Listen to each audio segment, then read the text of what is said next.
इधर आज अमित जोगी भूख हड़ताल पर रहने वाले हैं। शिक्षक भर्ती प्रक्रिया को लेकर प्रदर्शन होगा। कल शिक्षक भर्ती के अभ्यर्थियों ने प्रदर्शन किया था। पिछले साल से 14,000 से ज्यादा शिक्षकों की भर्ती प्रक्रिया अटकी पड़ी है। आज जेसीसीजे प्रदेश अध्यक्ष अमित जोगी इन भावी शिक्षकों के समर्थन में भूख हड़ताल पर बैठेंगे। कल ही बूढ़ा तालाब धरनास्थल पर बड़ी संख्या में इन अभ्यर्थियों ने धरना दिया था।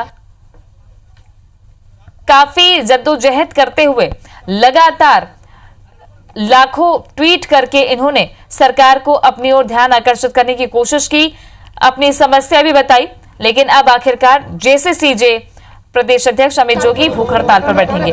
राजेश राज हमारे सहयोगी जुड़ गए हैं ज्यादा जानकारी के साथ। राजेश, 30 अगस्त तक का अल्टीमेटम पहले ही इन अभ्यर्थियों ने दे रखा है। 1 सितंबर के बाद लगातार आंदोलन की चेतावनी, लेकिन अब जेसीसीजे अगर आंदोलन में कूद रही है या समर्थन दे रही है, तो अब क्या सरकार इस ओर ध्यान देगी या कितना दबाव बन सकता है?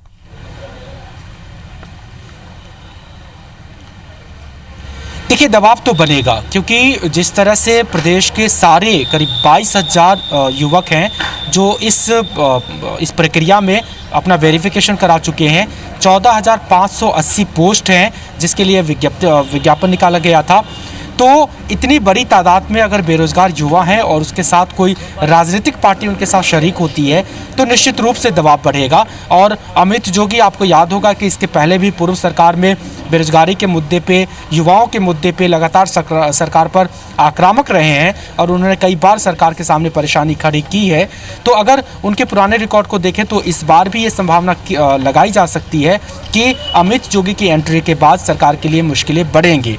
मुश्किलें इसलिए भी बढ़ेंगी क्योंकि इन 22,000 के करीब युवक जो सीधे सीधे इससे प्रभावित हो रहे हैं, उन्होंने भी एक जंगी प्रदर्शन का ऐलान कर दिया है, क्योंकि व्याख्याता का जो रिजल्ट आया था वो करीब 1 साल होने को है और 30 सितंबर के बाद वो जो प्रक्रिया है व्याख्याता भर्ती की, वो खुद ब खुद निरस्त हो जाएगी अगर उसके बीच ये भर्तियां नहीं होती है। तो उनके सामने करो और मरो का प्रश्न हो जाता है। और उन्होंने कहा भी है कि अगर 1 सितंबर तक सरकार उनकी मांगे नहीं मानी तो 5 सितंबर को शिक्षक दिवस है कि पात्र सूची जारी करने की भी मांग कर रहे हैं। कई लोगों की रोजी रोटी पर भी संकट है। अब देखना है कि सरकार इस पर कब ध्यान देती है। शुक्रिया आपका राजेश जानकारी के लिए।